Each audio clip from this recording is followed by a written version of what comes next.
Cette année, les épreuves du bac 2020, ne vont pas se dérouler comme avant. Ils vont se dérouler sous forme de contrôle continu.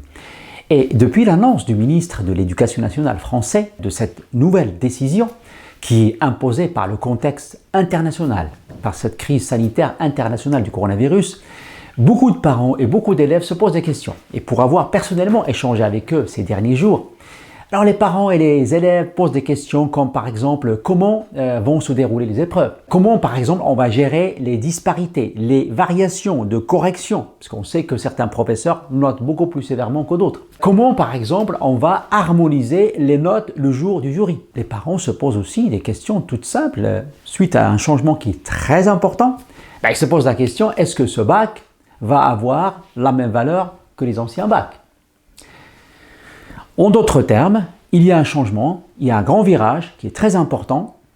Est-ce que moi, candidat au bac, est-ce que ce changement va m'être favorable ou pas du tout?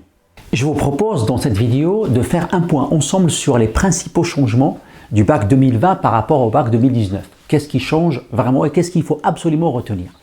Et j'en profiterai aussi pour partager avec vous quelques idées, quelques astuces, quelques petites méthodes que vous allez pouvoir commencer à utiliser dès maintenant pour amorcer votre préparation. Je sais que nous sommes en période de confinement. Je sais que c'est difficile. Je sais que même c'est très difficile pour certains. Mais je vous recommande fortement de profiter de ce temps mort. De profiter de ce temps mort justement pour gagner du temps.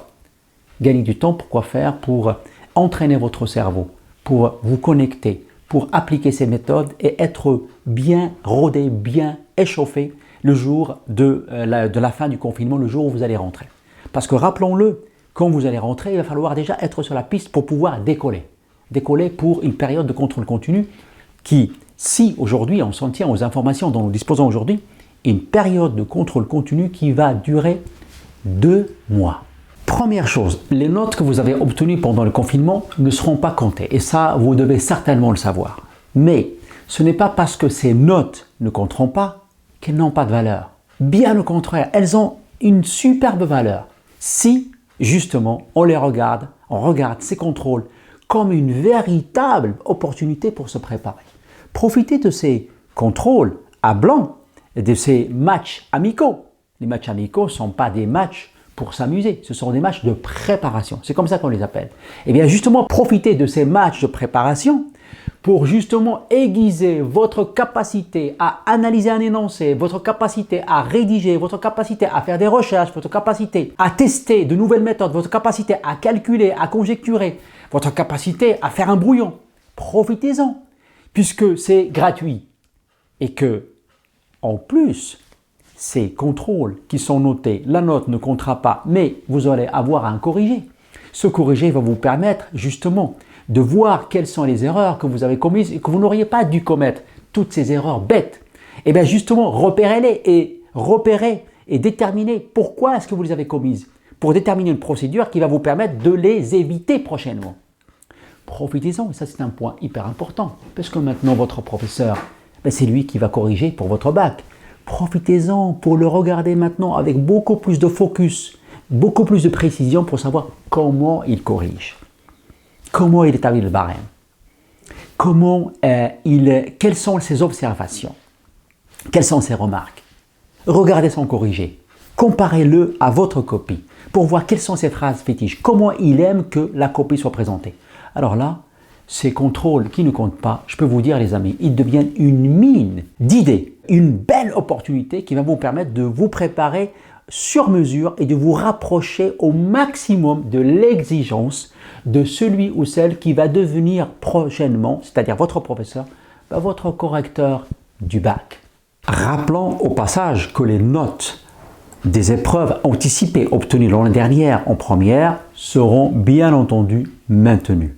Et là, quand je reçois les élèves dans mon bureau pour établir avec eux, avec les parents, un plan d'action qui leur permet d'atteindre les objectifs qui se sont fixés, les élèves de terminale, S, ES, STI 2D, toutes sections confondues. Il arrive un moment où je pose la question par rapport aux épreuves anticipées et je leur dis combien de points tu as obtenu l'année dernière aux épreuves anticipées. Alors là, on se retrouve dans 2 cas de figure. Il y a les élèves qui ont des points en plus, donc qui ont un crédit, hein, donc de 12, 20, 30, parfois plus de 40, voire plus de 50 points. Et il y a la deuxième catégorie, il y a des élèves qui ont des points en retard. Voilà, 10, 12, etc. Dans le premier cas, je recommande toujours à l'élève d'oublier cette cagnotte, ce joker. Et je lui dis, écoute, tu vises quoi pour cette année? Il me dit, je vise la mention bien. Et il louche sur ce joker. Je lui dis, non, non, non, tu oublies ça. Tu vas essayer d'obtenir la mention bien sans utiliser justement ce crédit. Et vous savez quoi? Très souvent, ce qui se passe, c'est que l'élève passe à l'étape d'après et obtient la mention très bien. Et quand l'élève, justement, a un découvert, il a eu un malus. Donc, je lui dis, écoute, c'est arrivé, c'est déjà là. Maintenant, il va falloir qu'on regarde devant. Donc, ce que tu peux faire, ne va pas oublier ces points. Tout à l'heure, tu m'as dit que tu voulais avoir la mention, par exemple, assez bien. Donc, tu visais une moyenne de 12, de moyenne générale. Eh bien, on va rehausser tes objectifs un petit peu pour justement gommer ce retard. Et on va, par exemple, se fixer comme objectif d'avoir 12,5 ou 13 de moyenne générale.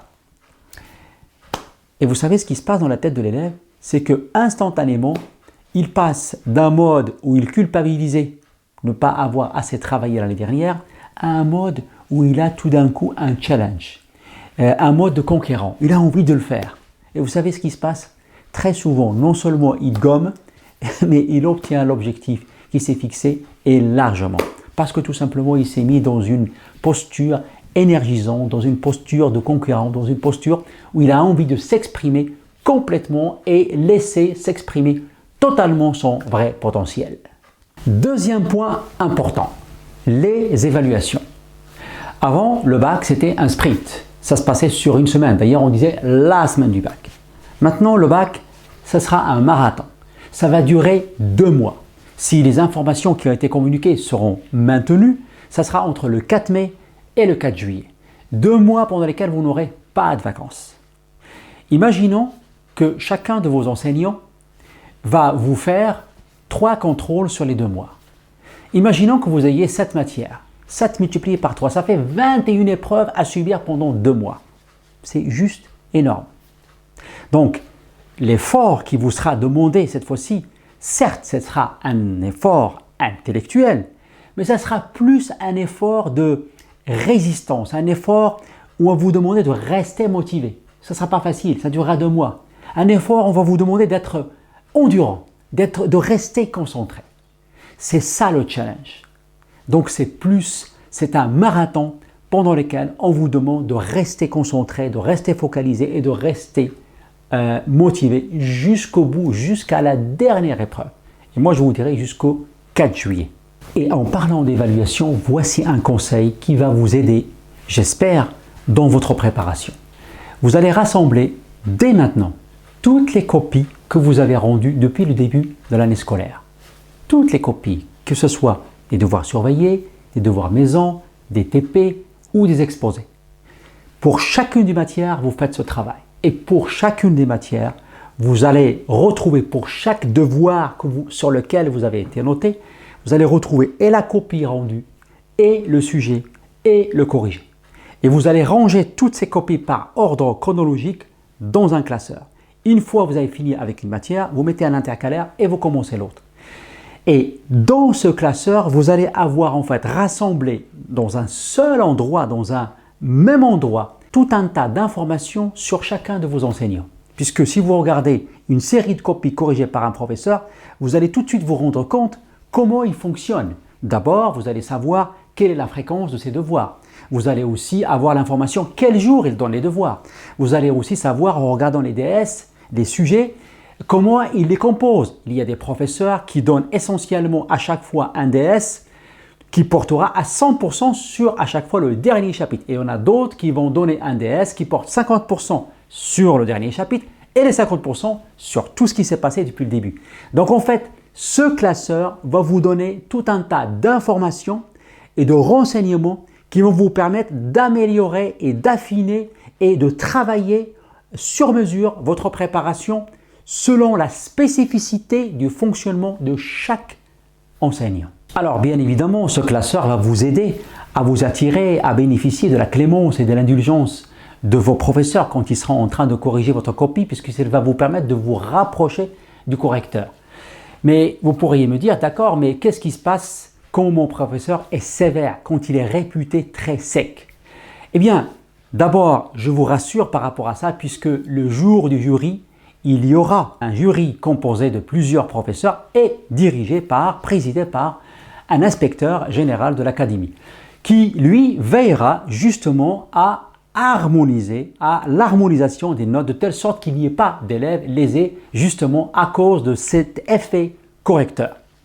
Mais dans une autre vidéo, je vous propose de vous donner des conseils, des idées, des astuces pour vous montrer comment faire justement quand vous avez un professeur, ça existe, qui a un peu la main lourde et comment faire pour justement éviter la foudre de ce genre de professeur. Troisième point important concernant ce nouveau bac qui va être soumis au contrôle continu, ce sont les rattrapages. Les rattrapages se passeront comme pour les années précédentes, à savoir que si un élève a 10 de moyenne générale ou plus, il aura son bac. Mais si il a moins de 10 et au moins 8, à ce moment-là, il va être appelé pour passer les épreuves de rattrapage. Et si l'élève a moins de 8, à ce moment-là, sous certaines conditions, le jury pourrait se prononcer au vu de son livret. Si le jury s'aperçoit que sur son livret, cet élève a été impliqué, a été motivé, a été sérieux dans son travail, à ce moment-là, il pourra lui proposer de repasser son bac au mois de septembre. Et ça, c'est nouveau. Mais si j'étais vous, moi je vous dirais tout simplement, concentrez-vous, mettez le paquet, faites le maximum pour l'avoir tout de suite à l'issue des épreuves écrites. Comme ça, si jamais vous ne l'avez pas, vous repasserez les épreuves orales, mais vous serez déjà à un niveau d'entraînement maximum et vous aurez donc vos chances maximales pour l'avoir au rattrapage. Mais concentrez-vous pour l'instant sur un et unique but, c'est d'avoir votre bac directement à l'issue des épreuves écrites. Je vous disais au début de cette vidéo que beaucoup de parents et des élèves d'ailleurs s'inquiétaient et se posaient des questions quant à la valeur de ce bac.